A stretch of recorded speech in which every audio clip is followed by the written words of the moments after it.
दोस्तों, क्या आप जानते हैं महाभारत काल में एक नहीं बल्कि दो कृष्ण थे। जी हाँ, आप देख रहे हैं द भक्ति, क्योंकि इसी में है असली शक्ति। अगर अभी तक आपने हमारे इस चैनल को सब्सक्राइब नहीं किया तो देर किस बात की, चैनल को अवश्य सब्सक्राइब करें, बेल आइकन जरूर दबाएं ताकि ऐसी ही खास लेटेस्ट अपडेटेड वीडियोस आपको जानने और सुनने को मिलती रहे। चुनार देश का प्राचीन नाम कुरु प्रदेश था। वहाँ के राजा का नाम पौंड्रक था। कुछ मानते हैं कि पुंड्रु देश का राजा होने से इसे पौंड्रु कहते हैं। कुछ मानते हैं कि वह काशी नरेश ही था। दोस्तों, चेदी देश की यह पुरुषोत्तम नाम से सुविख्यात था। इनके पिता का नाम वासुदेव था, इसीलिए वह खुद को वासुदेव कहते थे। ये द्रौपदी स्वयंवर में उपस्थित थे। कौशिकी नदी के तट पर किरात, वंग और पुंड्रु देश का अस्तित्व स्वामित्व था और ये मूर्ख और अविचारी था। पौंड्रु को उसके मूर्ख और चापलूस मित्रों ने यह बताया कि असल में वही परमात्मा वासुदेव और वही विष्णु का अवतार है। मथुरा का राजा कृष्ण नहीं, कृष्ण तो ग्वाला है। पुराणों में उसके नकली कृष्ण का रूप धारण करने की कथा आती है।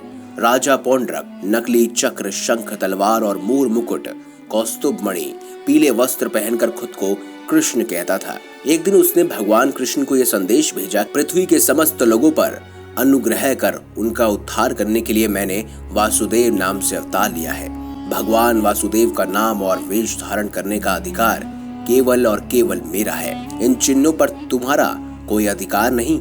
तुम इन चिन्हों और नाम को तुरंत ही छोड़ दो, वरना युद्ध के लिए तैयार हो जाओ। बहुत समय तक श्री कृष्ण उसकी बातों और हरकतों को नजरअंदाज करते रहे। बाद में उसकी ये सारी बातें उनसे सहन नहीं हुई। उन्होंने एक उत्तर भेजा, तेरा संपूर्ण विनाश करके मैं तेरे सारे गर्व का परिहार शीघ्र ही करूंगा। ये सुनकर पौंड्रुक ने कृष्ण के विरुद्ध युद्ध की तैयारी शुरू कर दी। अपने मित्र काशीराज की सहायता प्राप्त करने के लिए वह काशी नगर गया। ये सुनते ही कृष्ण ने ससैन्य काशी देश पर आक्रमण किया। कृष्ण आक्रमण कर रहे हैं, यह देखकर पौंड्रक और काशीराज अपनी अपनी सेना लेकर नगर की सीमा पर आए।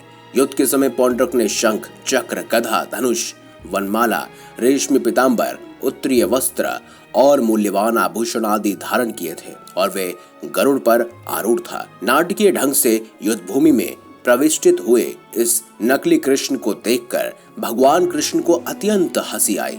इसके बाद युद्ध हुआ और पौंड्रक का वध कर श्री कृष्ण पुनः द्वारका चले गए। बाद में बदले की भावना से पौंड्रक के पुत्र सुदर्शन ने कृष्ण का वध करने के लिए मारण पुष्करण किया, लेकिन द्वारिका की ओर की गई वह आग की लपट रूप कृतिया पुनः काशी में आकर सुदर्शन की मौत का कारण बन गई। उसने काशी नरेश पुत्र सुदर्शन को भी भस्म कर दिया। तो दोस्तों, इस तरह महाभारत में एक नहीं बल्कि दो कृष्ण थे और एक थे असली और दूसरे थे नकली, जिन्हें कहते हैं पौंड्रक। तो दोस्तों, अगर वीडियो आपको अच्छी लगी है तो वीडियो लाइक करें, हमारे चैनल को सब्सक्राइब करें और ज्यादा से ज्यादा शेयर भी करें। मिलेंगे अगली बार एक नई खास वीडियो के साथ। अब तक के लिए बहुत बहुत धन्यवाद। देखते रहिए द भक्ति, क्योंकि इसी में है असली शक्ति।